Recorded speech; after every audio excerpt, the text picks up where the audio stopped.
everyone erupt. There was some cheers and a whole lot of boos. And he goes, what? Just saying, you guys like raw, live rock and roll music? Well, you came to the right place. And he then says, you don't want to suffer the wrath of Taylor Swift. And I'm just thinking that he's generally one of the nicest guys in music and in Hollywood. Why do an unnecessary stab at Taylor Swift?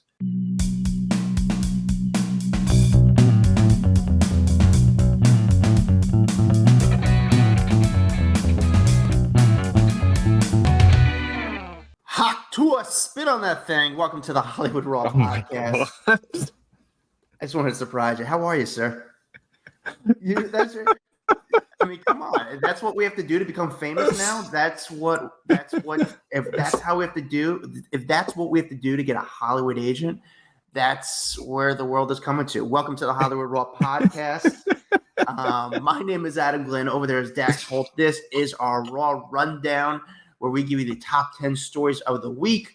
Why do you care to hear from us? Because we're not just two gossip people, but we are. We're not just two people sitting in our kitchens talking about this, but we are. We are two entertainment news journalists that actually kind of know what's going on, and we kind of know why or how in the plan and the strategy, because we've been in this industry for a long time. Is that right, Dax Holt, over there? That is all accurate. Accurate. I still can't get it right. You started the show. I did not expect that. You were in Spain. Obviously, you're familiar with the hot to a spit on that thing. I don't understand why this became so popular. Like, I would be horrified if this was like my child out there getting famous off of this. Yeah, Howard Stern actually said that. He said this is a father's worst nightmare. And he's really not wrong. He's not wrong. If the girl who said it, she was an attractive girl. She was pretty. If it wasn't an attractive girl, I don't know if we'd be saying this or talking about her as much. It sounds kind of so stupid, embarrassing. I'm like, what are you doing? Oh my God, I would kill my daughter. Who would have known if that would became such a big thing? But somehow people loved it, and now this girl's going to make a lot of money off of 3 seconds. Who knows what she's going to do? She's trying to sell merch. If you buy merch from that says a lot about you, because it's like, really, it's not that funny or cool. And then in 6 months, you're going to be like, this is going to be a towel I clean my car with. A t-shirt. Good. No, look at me. I promise you, no one's walking around like, oh my God, that guy is cool wearing that shirt. Anybody who sees someone wearing that shirt, like, oh, they are a sucker. I mean, that's what it is. We are going to get into our Raw Rundown. We give you the top 10 stories of the week. How do we give you the top 10 stories? It goes on data. It goes on Google search. And lastly, it goes on our personal opinions. But ultimately, it comes to the data. It comes to what people are clicking on. Just like all the newsrooms in the world. They have a screen, and they're looking at a screen, seeing how many views each story is getting. And that's how we kind of pick out these stories of the week. Last week, obviously, we got into Dax was away. Top story was Justin Timberlake's DUI. We're going to get into a little bit of that because there's some, I don't know. I want to hear Dax additional news that has come out on his arrest. So that's what we'll get into. All right, Dax, before we get to the Raw Rundown, do you want to read a review? Hell yeah, I want to read a review. All right, this one comes from Daddy's Girl 54, 5 stars, titled "Always Make Me Laugh." Love your podcast. You guys make me smile. I love the banter between you two. You mentioned Three Ninjas, and it reminded me of some other movies that my son will watch if they're on. Small Soldiers, Monster Squad, Little Monsters, Goonies, and of course, Three Ninjas. Keep up the great work. Debbie D, 93. Thank you, Debbie. Debbie D, 93. I actually bought a Three Ninjas t-shirt. As much as people are saying, I think Three Ninjas t-shirts are a lot cooler than Haktua. I'm sorry to say that. But yeah, Three Ninjas Monster Squad classic film. So thank you, Debbie D, for the review. If you guys want to leave a review, just go to podcasts where you listen to podcasts, put it in Hollywood Raw, go all the way to the bottom, say a few kind words, and give us 5 stars. I want you to read your review live on air. Occasionally, we have contests regarding our reviews. And if you're not actually listening to the podcast app, find a different way, whatever way you're listening to. I'll tell you how you go. So we've mentioned this before. We don't ask for Patreon. We don't do any of that. But we did join the Red Coral Universe, which is a new website that they they put a lot of money towards their content creators. And so if you guys want to support us in a free way for you, but actually pays us on the back end, if you can go to HollywoodRaw.com, we've got a link to our Red Coral page, and you can go watch our shows on there. And it makes us a lot more money than, let's say, YouTube does or some of these podcast platforms. So if that is an easy way to support us, we would appreciate it, because we just joined, and hoping that it brings in some more dinero. Yes, we could use more dinero because Dax would like to go back to Spain. I would spend like a lot of money on tapas. I just want to see what it feels like to fill up your car with premium gas, or go to a good gas station, not one of those like no name gas stations. You know what I'm saying? I don't know. Guy. I have a Tesla. I don't go to gas stations anymore. It's the most wonderful, beautiful thing on the planet. Keep rubbing it in. All right. We used to try to make these episodes within like 20 minutes. Somehow they just kind of kept going because we just have too much fun. Dax, let's get to the Raw rundown, starting with number 10. Number 10 is Olivia Culpo and Christian McCaffrey jetting off to get married this weekend. This has been talked about a lot. Obviously, Olivia Culpo is former Miss, what was she, Universe or Miss USA? She was Miss Universe. Miss Universe. I think she was Miss USA, then won Miss Universe. And then she dated Nick Jonas for a while. That kind of really put her in the spotlight. But anyway, she is getting set to get married to Christian McCaffrey from the 49ers. And they posted a bunch of photos of them on the private jet. There was this like big signage that was a part of the jet that said Mr. and Mrs., you know, those big like light up letters and all these balloons. It was funny. The photos, I was like, oh, that's really cool. Like, you're going to get on your private jet and there's all this stuff. And then I'm thinking, it's probably a pain in the ass. Like, it's cute for photos, but now you've got to like, I bet 10 people had to run out and like pull it all off the tarmac before you could even pull out. So clearly done just for photos, but they got on there. They're taking their dog with them. You know, they've been dating for a couple years now. Very cute couple. But yeah, I don't know. They're going to get married. Well, I'm assuming see all the photos next weekend. Or I'm sorry, this upcoming weekend. Talk about it next week on the Raw Rundown. You're gonna see a lot of photos regarding this wedding. If you go to Daily Mail, if you go to TMZ, you're gonna see a lot of photos of this wedding. Why? Because they're doing setup shots. They're doing paparazzi shots. They're tipping off the paparazzi. Do I know this for sure because they're telling me? No. But based on prior experience with Olivia, this is what she's doing. Totally get it. This is how she stays afloat. She's very nice. She's very sweet. Good for them. I got to assume Christian McCaffrey knows that when there's paparazzi shots of them on the beach, that she's tipping them off. What they'll probably do is they'll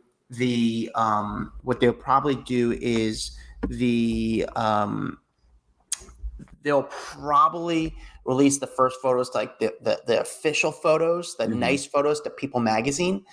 And then what they'll do, the professional ones, but they're going to welcome all the paparazzi photos they could get. I'm sure the paparazzi. Well, no, the way it'll happen is you'll see the paparazzi shots, which are far off, you know, like far off shots that are shot at them. And where you're like, oh, you can see that she's in a pretty dress, or, oh, the bridesmaids are wearing this color. There's flowers. But then what will happen is, a day later, 2 days later, People Magazine, I'm assuming, will have the exclusive, and you'll get all the detailed photos. You'll get to see the up close of the ring, the dress, the flowers, all that crap, because you know that they're going to sell these for 100%.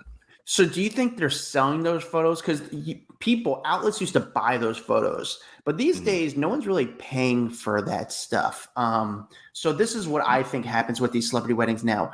You know, back in the day, People Magazine, Us Weekly used to pay to have the first photos of these weddings. But now I think they're saying, hey, we'll give it to you people for free, but here's what we have to do in the story. We have to say the ring is from here. The flowers are from this florist. The custom, you know, so they basically have a free wedding for that. Does that make sense, Dax? Yeah. No. I think that's exactly what they do. Number one, I think they go, you have to pay for the photos, but it's not paying for the photos. You're just paying for their photographer for the day.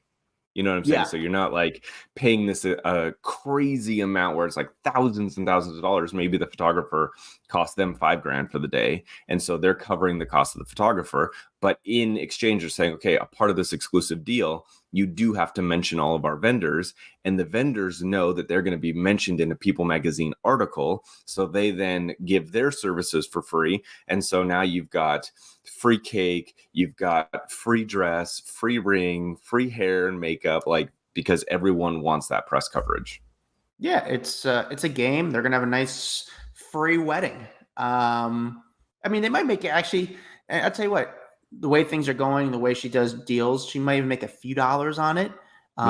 So you know what's so funny? She was actually offered the Extra job years ago to be a host on Extra, and she turned it down. She was like, "No, Really? I'm kind of doing my own thing." And I do know she dated a few other celebrities out there. I mean, she's been in the game for a while. She's worked it. I remember I interviewed her when she became Miss Universe. I interviewed her at Trump International, at Trump's building. Trump was there. So she knows the hustle. She works it, all paparazzi work, and she's a black belt when it comes to kind of work in the media. I don't know if it's her or her team, but whoever does it, very smart. Dax, number 9. Number 9, Aaron Carter finding out a little bit more about his estate and the value of it. There, for a while they have been trying to figure out like how much is still in his estate, how much is going to go to his son Prince. Well, TMZ put up an article this week saying the estate is valued at 6 figures. And it's looking like they didn't put an exact dollar amount. I heard there were claims of a couple million still in there, but basically a lot of the debts have already been paid off. I know that there was a couple of claims filed against him. Open tax debts. Wells Fargo had filed a claim, and it looks like most of that has already been paid off. But the valuables and assets are an estimated $757,000 as of April 23rd or 23. And, but it seems like there might actually be more in there. So I think that is huge news. I'm kind of surprised that there's not more. He was very successful, if you remember, at a young age. He just must have spent a lot of that money in his life. But his home, I got to imagine there's a pretty big asset there. So I think all that money will essentially go to his son at the end of the day. So Dax, educate me a little bit. He owed some money. So the money he had in his savings accounts and his bank accounts, some of it, actually all of it, has to go to paying his debts, and then the rest of it can, I guess, in his will go to his son, or does his son... Or does his son inherit the debts at all? Like, how does that work? No, well, they'll take any available money and essentially pay off the debts. That way, that's not going to anyone else. Yeah, his son doesn't need to inherit his debts, especially if there's already cash there. So they'll cover the cash and then basically put the rest in an account for his very, very young son. And hopefully that will accrue a bunch of interest over the next 18 years, and then his son will have something to have at his fingertips once he needs it.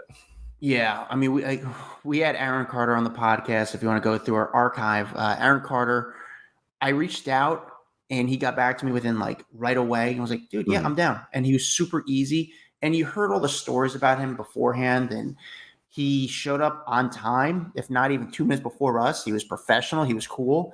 And we only read like the media articles about him, but this is the first time I actually interviewed him. We sat down with him for a long time, and he was so cool and he was so nice. Great. And we kind of believed his stories, right, Dax? Like fell for him. I was like, no, actually, I'm on your side now, Aaron. I don't know. He was what his very deal genuine, and I really enjoyed that interview.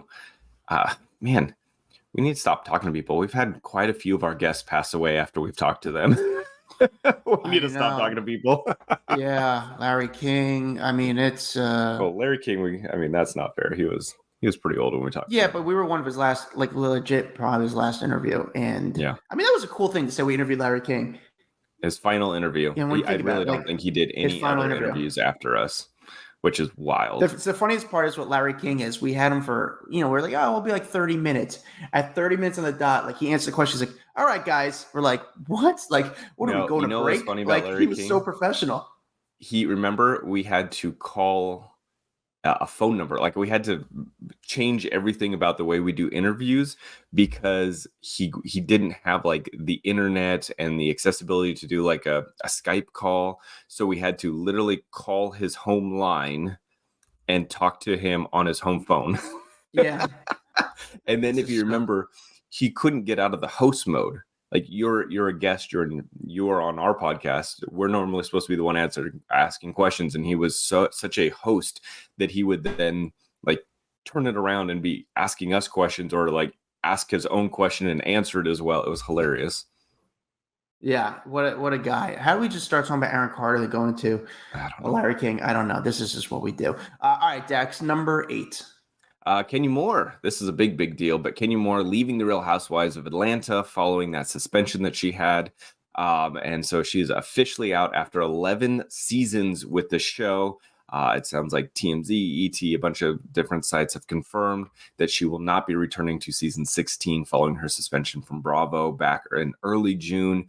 You remember she was kind of sidelined at the time for some alleged drama between her and newcomer Brittany. So her people are talking up and they said, yep, that it is true. They are parting ways from the franchise, even though at the beginning she had said, hey, I don't like how everything was handled, but I'm not going anywhere. Well, it seems that she is, in fact, going somewhere. We don't know where that is at the moment, but she did put out a tweet writing to her fans, you are the best fans anyone can ask for. I love you all so much, always and forever. And then, I don't know. This is a huge exit. She's a massive star for the Bravo franchise. But it sounds like Bravo is leaving the door open, that they are not saying that she is not invited back. Maybe this is truly her choice to exit right now. And so they're feeling that pain and they're leaving the door open. So maybe if she does want to come back, she can. Yeah, I mean, what does she do now? Does she just become like a famous person that just shows up to parties and gets paid to go to parties, sort of thing? Is that what her new profession is? Is she become an actress? I don't know. I mean, but it goes back to she did not, she was a little scandalous. She didn't do. I don't know. You know what got her in trouble was she was suspended for depicting Britney performing a sexual act at the grand opening of the Kenya Moore hair spa in Atlanta. From like images that were found online, and that is truly what got her in trouble. But I don't know. I kind of feel like that's a serious thing. That's a serious. What she did was very messed up, and of course, Bravo has to do what they need to do. I mean, that's a serious issue that she did. It's fucked up. It's messed up. I think she takes a break. People demand her back, and then she can go back and ask for a higher paycheck. Play the game a little bit. Like, oh, you guys missed me. You guys need me for the season. Okay, well, pay me a little more then, and I'll come back to the show. Yeah, I don't know. She didn't do something. She was a big name. She was a big asset to the show. But with that said, she did. I think Bravo has to avoid legal issues here because it was a serious offense, and it could be some serious backlash against Bravo. Dax, number 7. All right. Bill Gates' daughter, Phoebe Gates, and another famous child out there, Paul McCartney's. That didn't make sense. He's not famous. All right. Let me try that again. Dax, number 7. Bill Gates' daughter, Phoebe Gates, dating another famous, I would say, offspring of someone, but Paul McCartney's grandson, Arthur Donald. The two of them are dating. They've confirmed their romance because they were celebrating her college graduation.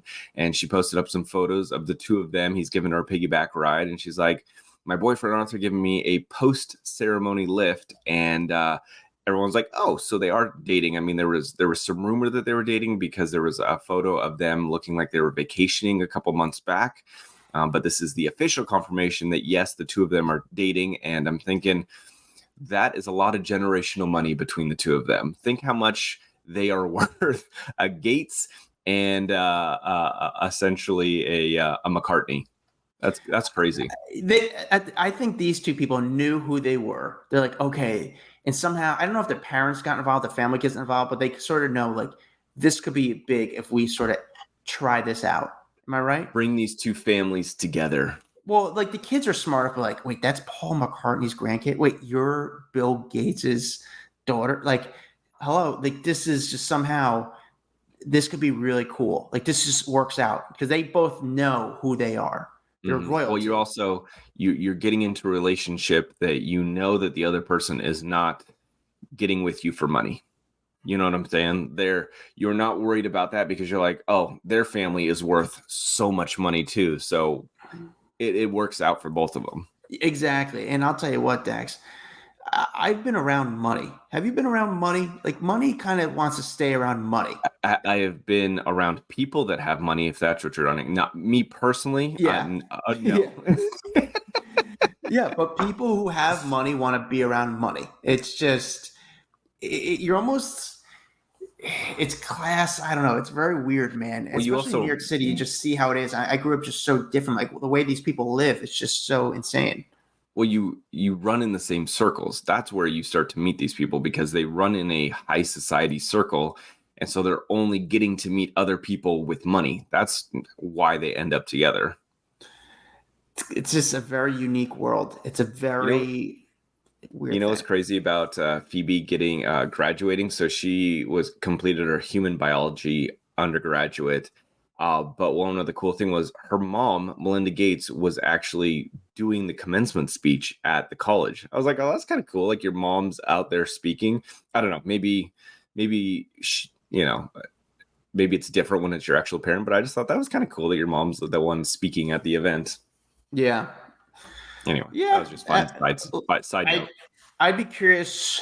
I'm not even curious about them dating. I'm just curious how the arrangement works. And when I mean the arrangement, it's not the arrangement between them two dating or being in a relationship. I'm just curious how their credit cards how they work. Like I want to know who pays the bill. Does it just go to like a business, a financial advisor? Goes to mommy and daddy. Yeah. At what point do they open up their own wallets or do they even have their own money? I always wonder if you are that wealthy and you give your kids here's your credit card. Do you have a cutoff? Are you like, hey, your max is $5,000 a month on your credit card? Or is it have fun? Like, what does that look like for someone that is so wealthy? Yeah, it's gotta be a very interesting life where everything is touchable, whatever you want. I remember I was out with a celebrity one time.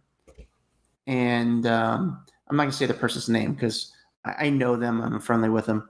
But I was out with them one time. And this is not a big star. This is actually a celebrity's kid. But they're also a celebrity. They're an actor. Mm-hmm. And I remember we're walking around and they saw these soles for their shoes. And it was like $125. Now, $125. They had soles for shoes? Like they had this little, like, we're walking by like this kind of tent and they're selling soles for the bottom of your sneaker. You know what I'm saying? I don't even know what that means. Like you attach it onto your.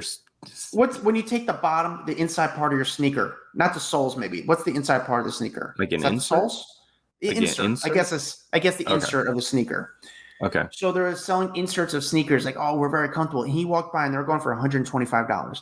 Now, to some people, $125 might not be a lot of money. For me, it's not cheap. You know, It's not. I can't just be like, oh, $125, just throw it out like nothing. He talked to the guy for, I don't know, 15 seconds. And he's like, all right, yeah, I'll try it out. And he just put down his credit card and bought it real quick. Like it was nothing. Now, again, you might be saying I'm cheap for talking about $125 for these inserts of sneakers. But I was like, dude, like, you don't have to do this. Like, it's okay. Like, I almost tried like talking him out of it. And he was like, like, he almost was like, what are you talking about? He was like weirded out by me, like stopping him. The inserts for my shoes are $300 because I have special custom made ones that fit my feet. And it is because I had a lot of like back problems and all this stuff. And the inserts literally changed my life. Really? Like I wasn't able to go for runs anymore. Like I was in a lot of pain. I got inserts. It corrected my posture, all of this stuff. I have a really hard time walking around. Like I can't do flip-flops very often. I have to be in shoes with inserts. They're that important to me.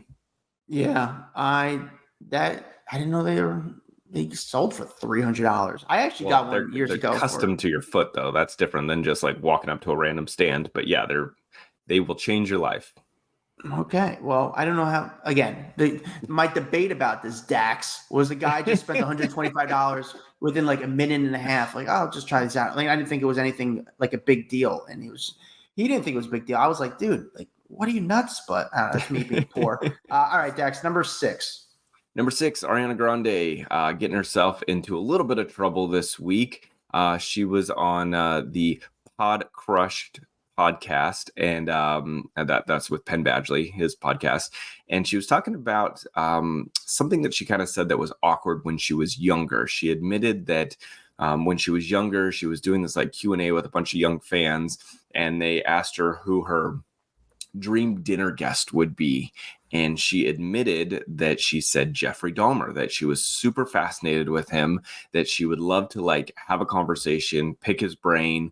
And you remember Jeffrey Dahmer was a cannibal who killed 17 people, and they've done, different documentaries on him, all this kind of stuff. And then people are going crazy online talking about how just terrible this is. You've got the family of the victim, one of the victims of Jeffrey Dahmer, coming out and saying, how can you glorify what he did? Here's my thing. People are fascinated with serial killers. This is not like a new thing. She's being honest. There is a deep, deep fascination with serial killers that a lot of people have. And I don't find it that weird. I mean, yeah, I can understand the backlash because people don't like it, but she's being honest and saying I would love to just talk with them.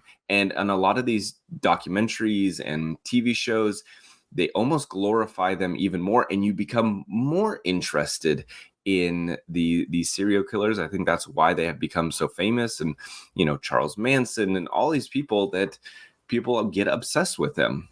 I don't find what she said that like offensive. Yeah, but I hear your point, Dax, but I think the families that were affected by Jeffrey Dahmer are offended by this. Oh, 100%. And they should be from their perspective. Oh, they should. They 100% should be, because that affects them. They are missing a loved member of their family thanks to this terrible person. All I'm saying is that I don't find what she said so like terrible. She's being honest. Would she like to pick his brain? Yes. Okay, that's her choice. You know what I'm saying? I don't know. I just think that people dig into this more than it needs to be dug into. Yeah, I mean, it's a headline, and if you read the headline, people could take. What happens is sites like TMZ will call the families right away and say, "Hey, what are your thoughts on this?" A few people on the internet could have said, "Hey, this is sort of screwed up," and they make that into a story. So we're trying to make stories out of nothing. I don't think she thought about it from their perspective. I understand Ariana Grande's angle of perspective. The other hand is like people are offended. Like, how would you want to meet with my killer? My brother, my sister, my son, my daughter's killer. So it's just it's a unique angle. It's just an angle she had. I just think that she said something that's a little more provocative, but yet there's a reason that these documentaries and TV shows get watched by millions of people, because there's millions of people that are fascinated with these storylines. If she would have said, my dinner date, my dream guest is Oprah, no one would have cared. But she said something that is a little different than the norm and getting just rocked by it. Yeah. And of course, is like, if your dream dinner guest is Jeffrey Dahmer, what's going to be on the menu? So I guess you have to think about that too, right? It's like you got to think a lot when it comes to that. Dak, have you ever met a killer? Have you ever met a killer? Like doing what we do. Have you ever met someone who killed someone or anything like that?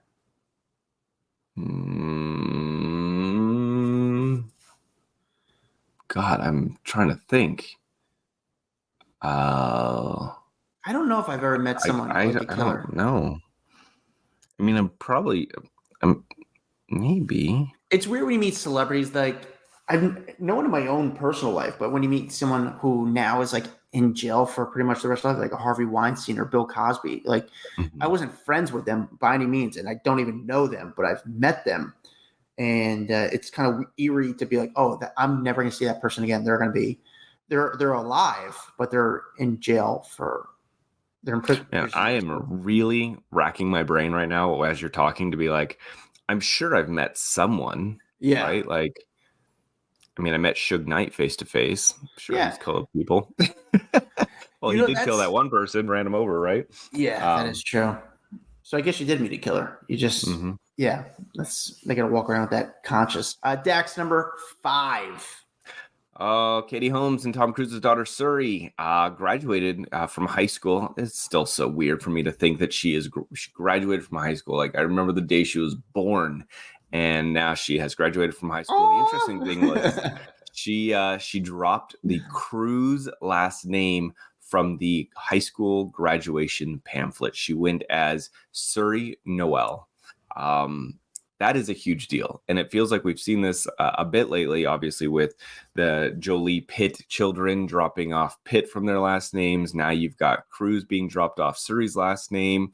I don't know if that is like a permanent thing, if she's done it legally, or this is just, hey, I don't want to be Suri Cruz in the high school pamphlet and everyone to be talking about me and to get called out as Suri Cruz in front of hundreds of people. I don't know. Either way, I do think it is a huge statement. Tom has been out of her life for a very long time at this point. It's been a topic of conversation for years about him being this absentee father. I think mainly because she is not a Scientologist, so he kind of has separated himself. But either way, the bigger, I think, dagger in this whole thing is she drops the last name and he is at Taylor Swift's concert in London the same day as Suri's graduation rather than being at her graduation. I don't know. See, here's so I guess Suri Cruz, Suri Noel. Suri Cruz is kind of walking away from the last name Cruz and going by the name Noel. Also, the other thing is maybe she feels like it gave too much attention at the graduation by going by the last name Cruz. We don't know because she still is Suri Cruz. With that said, I don't know how people still do interviews with Tom Cruise and not, obviously they're told not to ask about Suri, but how are we not discussing that more? And the Brad Pitt situation, the Brad Pitt situation is a little bit different because Brad Pitt obviously had a fallout with the mom, and maybe the mom has gotten to the kid's ears. I don't know. Do you find a difference between the Brad Pitt situation and the Tom Cruise situation? Yes, because Brad Pitt actively wants a relationship with his children. He is very vocal about how sad it is that things have turned out the way they have, and that, whether or not Angelina is poisoning his name within the home or whatever, he wants that relationship. He actively craves it. On the other hand, you see nothing from Tom Cruise in wanting to be a part of Suri's life. I mean, I don't know what's happening behind closed doors. If Katie's like, nope, you're done in her life, but being the father, if you really wanted to be there, I think he would have some role, and he clearly isn't. And that to me is so strange. And we saw this for a while with the Nicole Kidman kids. He didn't have any interaction with them for a long time. Now they're kind of back in his life because I think they have accepted Scientology or something. It's that whole thing is just so weird to me because that relationship between parents and children are so sacred, and he has just given it up. How do we not discuss this though? Like, I just don't understand how we still praise Tom Cruise and we put him, he is an A-list celebrity and big actor, but how is this not discussed? Because people look at, sometimes people's talent erases the weird shit in their lives. We've seen this over and over again.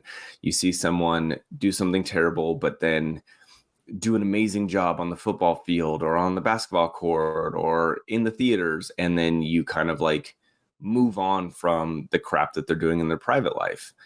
I think that's what happens with Tom Cruise. He doesn't ever acknowledge this. He puts out a great movie. He, makes a ton of money in the box office, and people just kind of move on from the other stuff that we really should be talking about with him. Because any other father, if they were not as big as Tom Cruise, would be getting crucified online. I think it's sad. I think it's sad in the media that it's not discussed more when he's around. Say, hey, what's your relationship with Suri? What do you think you'll ever have a relationship with Suri? Are you actively trying to have a relationship with Suri? It just sucks that we focus on other stories, and how we keep avoiding this topic. How do we? Yeah, because he is negotiating that narrative by refusing to talk about it in any press. And then I'm assuming he also holds that over any outlet, saying you will never get an interview with Tom Cruise ever again if you start reporting on this and putting more fuel to the fire. I dare one outlet to really go against Tom Cruise. And if you don't, it's going to be called the Hollywood Raw podcast. Tom, you're officially banned from this podcast unless you add Surrey on Facebook. Let's see if they're Facebook friends, and that's listen, we're not talking about we're Facebook friends. I don't know. It's weird. Dax, number 4. Ben Affleck chewing out the paparazzi this week.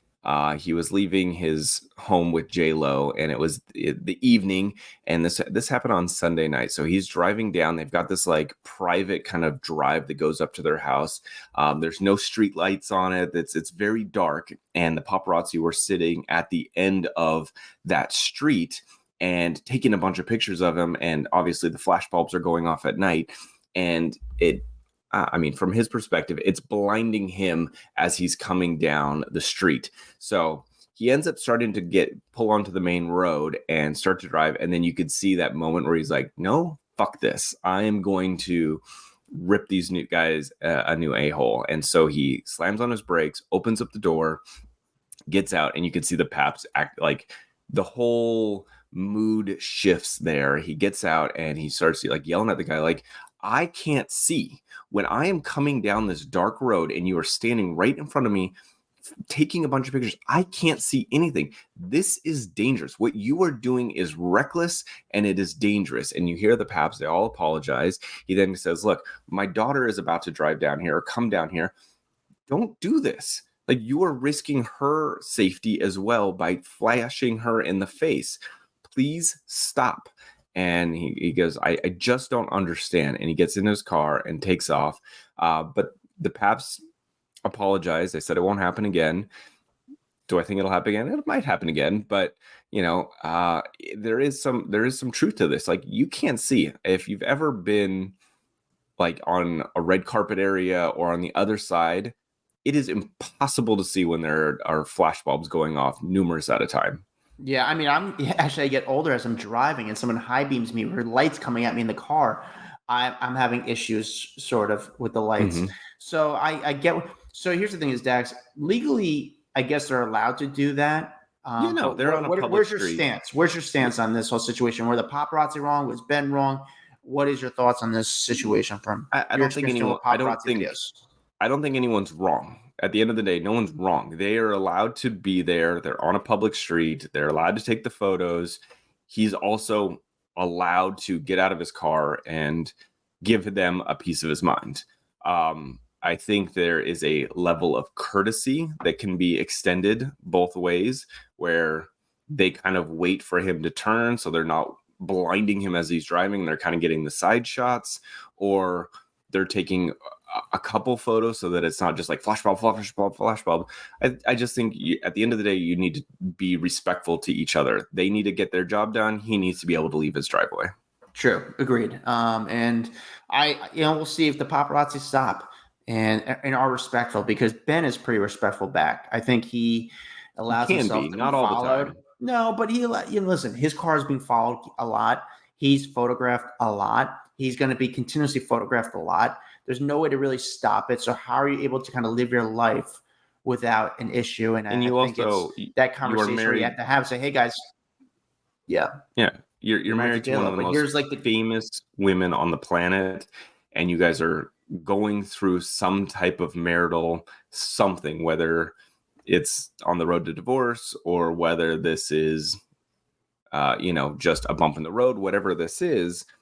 There's a lot of curiosity, and this curiosity comes along with you being crazy famous and everyone want to talk about you. And you guys had one of the, biggest over the top weddings. And so if your marriage is not going great, people also want to talk about that as well. So yeah, the paparazzi weren't wrong here, because you start to keep doing what you're doing. And if it's welcomed, you kind of keep doing it. But then I guess Ben said, hey guys, here's the rule. Don't flash me at my door. If you want to follow me, obviously you're going to do it. I can't stop you there, but I asked you, please, like, I don't think you understand from my perspective. I'm all about perspective. And it's like, okay. And it seemed like they were pretty like, hey, Ben, sorry about that. And we'll stop. And again, he's looking out for his daughter here. Dax, number 3. Number 3, Dave Grohl going after Taylor Swift in a very uncharacteristic way. So he was in London. I almost said Goo Goo Dolls. The Foo Fighters were performing in London, obviously, kind of at the same time Taylor Swift is there performing. So he goes, we like to call our tour the Errors Tour. We've had more than a few eras with more than a few fucking errors as well. Just a couple. That's because we actually play live. He said that and then kind of did this grimacing face, and you hear everyone erupt. There is some cheers and a whole lot of boos. And he goes, what? Just saying, you guys like raw, live rock and roll music? Well, you came to the right place. And he then says, you don't want to suffer the wrath of Taylor Swift. And I'm just thinking that he's generally one of the nicest guys in music and in Hollywood. Why do an unnecessary stab at Taylor Swift? Like, totally unnecessary, right? We all know she plays live.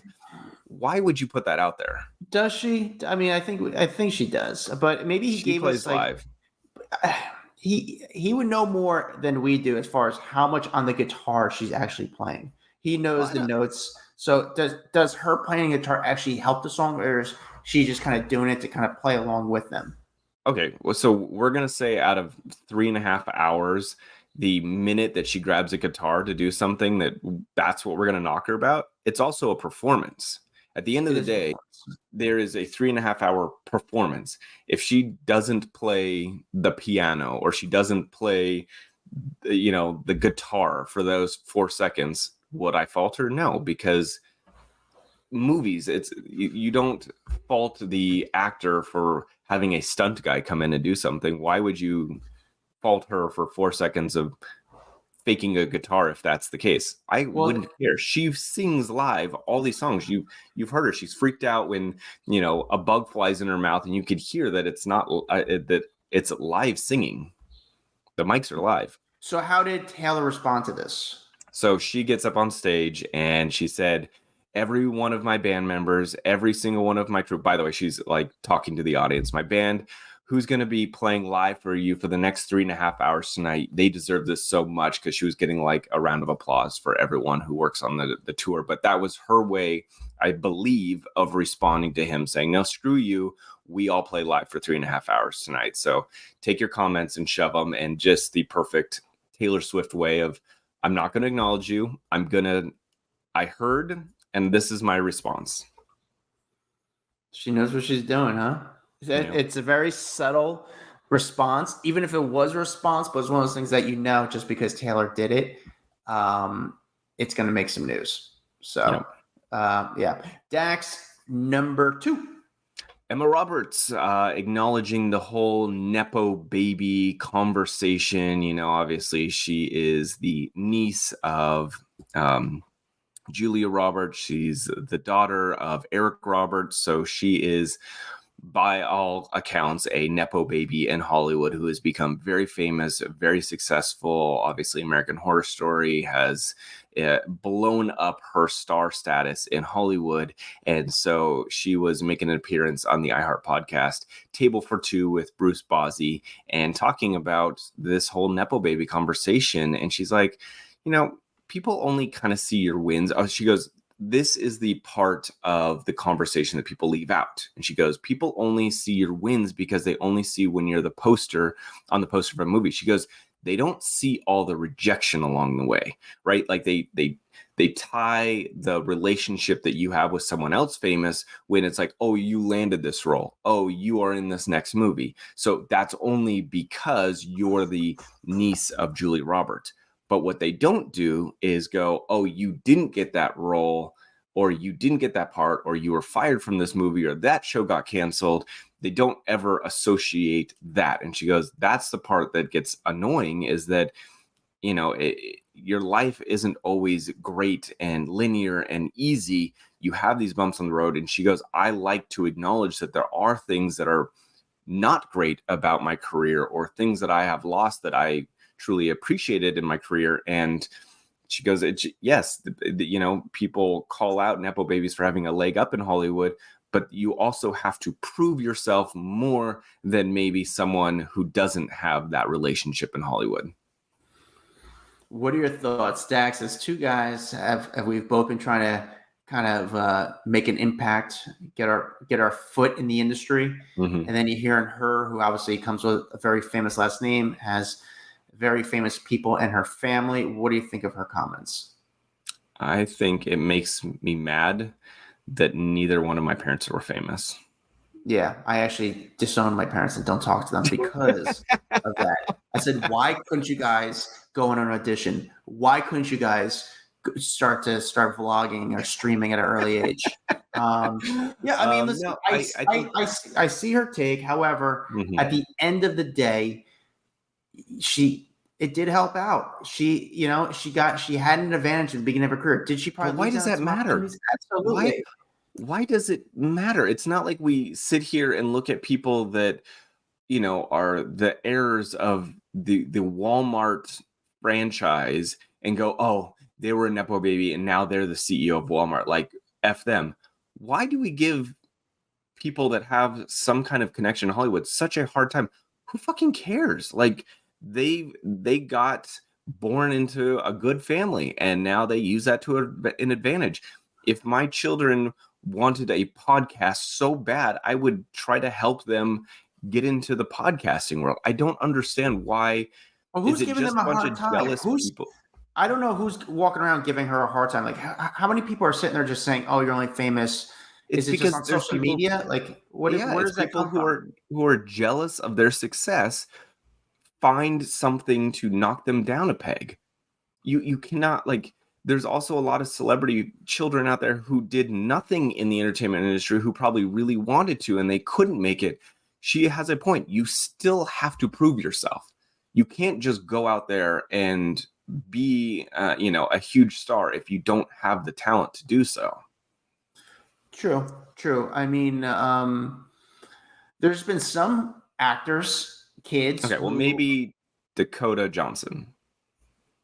Okay. Well, but listen, there's some other actors, kids who have been trying to make it in the industry and haven't been able to be that successful. And it's one of, like, Rob Lowe, his son, Johnny Lowe, like they did like a reality show-ish together, but he's been trying to make it in the industry and hasn't been so successful. So yes, there is some talent there. Your family name can only take you so far. It can open quite a few doors, but if you can't prove it on your own, there's no connection that's going to just keep that going for you, unless that star like Rob Lowe is going to be basically in everything that you're doing to, essentially pull the audience in. I'll tell you what, though, I did meet a girl not long ago, and she was like, "Oh, I'm an actress." "Oh yeah, are you doing anything?" And she said she was moving to New York to become an actress, and she just did a film. And I said, "What film?" She wouldn't tell me. And then I found out she was like a big role in this film.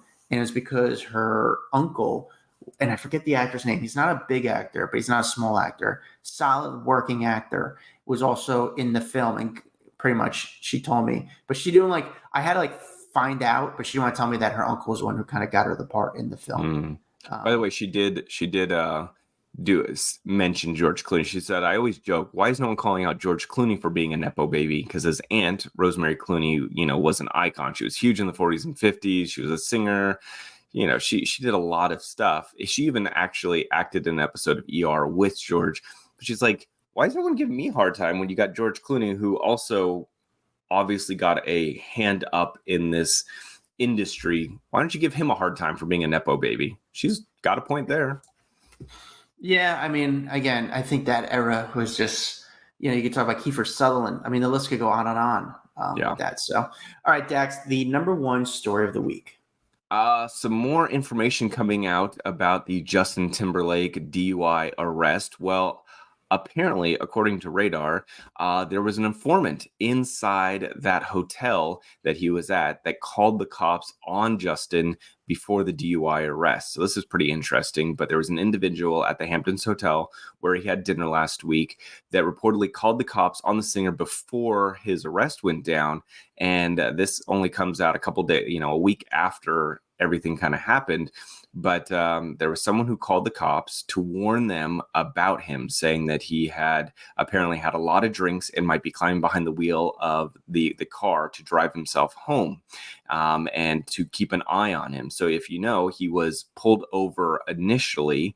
That cop only gave him a warning and let him go. And then a second cop pulled him over a couple minutes later and then arrested him for DUI. So it seems like that first cop was the one that got the initial, hey, watch out for this guy who's been drinking and driving. He pulled him over, made it sound like all was good. Did not recognize Timberlake. It seems like neither cop recognized Timberlake, was what everyone is saying. And Timberlake had even said, like, I only had a single martini and I'm following my friends home. But I just thought that was interesting that someone at the hotel essentially was calling the cops on him. I don't know if it was a setup or just, hey, I'm not the one that can tell Justin Timberlake, don't get behind the wheel of your car, but I also don't need him out driving. I watched him get served a ton of drinks. I don't need him on the road potentially killing someone, because he was swerving. He missed a stop sign. So he clearly wasn't in the best state of mind. So was that someone who worked for the hotel or someone who's staying at the hotel? It's someone who works there. Yeah. Someone who works there. Yeah.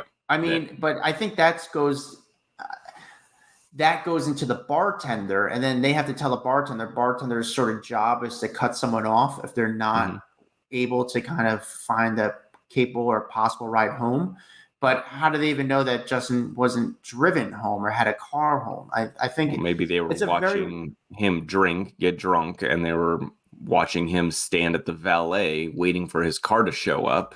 And they're like, oh my God, I can't believe he's going to drive right now. This is ridiculous. But here goes my tinfoil hat out of all this. Is this Justin Timberlake's lawyer kind of doing some stuff in the media and trying to pull some stuff up here and trying to get him out of this? To make it seem like it was a setup?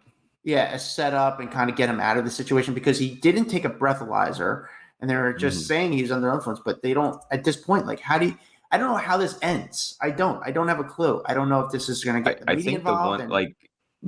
I think what they're going to go to court and say, well, you had one cop only give him a warning, and that cop clearly didn't feel like he was drunk enough. Then you had a second cop who was trying to make a statement or something. You know what I'm saying? Because there's been other people online that have said that they've been pulled over by the same cop, that Mike Arkinson, who's young, he's like 23, got red hair, who have said he's a jerk. Again, this is just what people are saying online, that he's a jerk and he pulls people over for no reason and he's always looking for something. And so I don't know. I think you're probably gonna see a bunch come out about this DUI arrest, and they're gonna play into whether or not this cop was kind of singling him out, even though he's saying he didn't recognize him.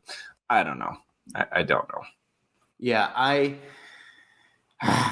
wearing the tinfoil hat here. A lot of people have been asking about this situation, and then you had the meme this past week of, Justin Timberlake looked, kind of under the influence at his concert. That was a weird video. They said he was fine. They said he wasn't under the influence, but that was performing. Who knows? The whole thing, everything going on with this is really weird. We'll probably never know the truth regarding all this. Does he get out of this? I don't know, because I can only imagine the police don't want to consider it as giving a celebrity an special easy treatment, kind of or going treatment after him to prove a point. Yeah. He did. I don't know. He did acknowledge the whole thing this week. He said, it's been a rough week. This is Timberlake, by the way, in his concert. He said, it's been a rough week. He goes, I know I'm hard to love sometimes, but you keep loving me right back. Yeah.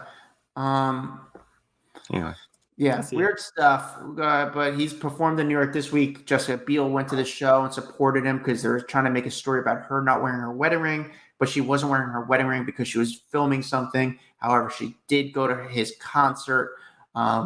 I don't really have interest in going to see Justin Timberlake. Like, his concert to me is like one of those things. It's like almost like it's like doo-wop at this point. I think Justin Timberlake's albums have one or two or three good songs, The rest of the songs all sound the same. There's not enough hits on there. Again, and this is me just venting about Justin Timberlake. But thank you guys for watching. If you're watching on Red Coral, check out Red Coral. If you're watching on YouTube, make sure you guys like and subscribe. Make sure you like and subscribe on Red Coral. If you're listening, leave a review. Follow us on TikTok, Instagram, Facebook. We have a private Facebook group called Off the Record. You guys should be on it because we're on it. It's a really fun community. Follow me at Adam Glyn. Follow Dax Holt at Dax Holt. See you guys next week. Bye-bye. Guys, hope you liked that video. We got a lot more where that came from. Hit that bell, like, subscribe, share with a friend. The best you do to support us is really doing that. And we really need the money because we need hair gel.